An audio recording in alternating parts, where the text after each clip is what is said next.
Okay, so for Tuesday's tip, I'm continuing my training, with little Bandit here. And we are dirty from eating our wet pellets, Timothy pellets. So we just finished breakfast. I just took his bucket away. They're all over there in the big cart. And we're continuing our progress and development with his fear of the lunge whip or whips. So what I've been keeping, you can see how filthy it is, in the stall with him when he eats every morning is this carriage whip. And as you can see, he's still here. He's not 100% okay. And I should have showed you guys 2 weeks ago when I started to put this in here, how he would just fly away from his food and go straight to the door. And so what I've been doing every morning is including this whip in our interactions, and it is used as an extension of me. So it's used the same way that I've been using it in our lunging, where it's hugging and loving on him. And then of course I'll just leave it here. As you guys can see, it's filthy. I'll just leave it like this up against his feed bucket. So already you can see this is a huge difference. I know I didn't film 2 weeks ago. I know he's got a pretty wide eye, but he also has the white in his eye that paint horses have. I forget what that's called. So this is what you can do to help a horse when you're rehabilitating them and they're afraid of equipment like the lunging whip. You can help him learn or have a new experience with the whip. And now the experience is it's part of his feed, his eating, which is really important to him. And it's part of your bonding time. And I'm not making it a big deal. I'm not flooding him. I'm not desensitizing him. It's just changing his experience with it.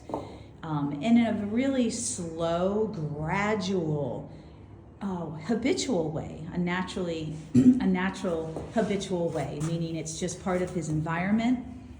And what you guys don't see is that throughout the day, he's quite the beggar. And, you know, they're pretty much out here in the training area with access to the 10-acre pasture, but they're out in the training area all day. They'll go out now and get their hay. The hay will last them well after lunch, and they'll just hang out until they get hay at dinner time. But the point I'm making is he can be quite the beggar. Like, he'll come back here if I don't close off this back alley and bang on the stall. He does get he gets a lunch too of moist pellets, or he'll stand over by the gate and beg and bang. And so what you guys don't see is that I will chase him off. My office is right here, those French doors, so I can hear things, especially with the door open, and him banging. And I'll just run out, and there's a whip by the gate, and I'll just chase him off. And he's not afraid at all. So it's interesting when he's confined, whether it's a stall or the round pen, that it changes completely.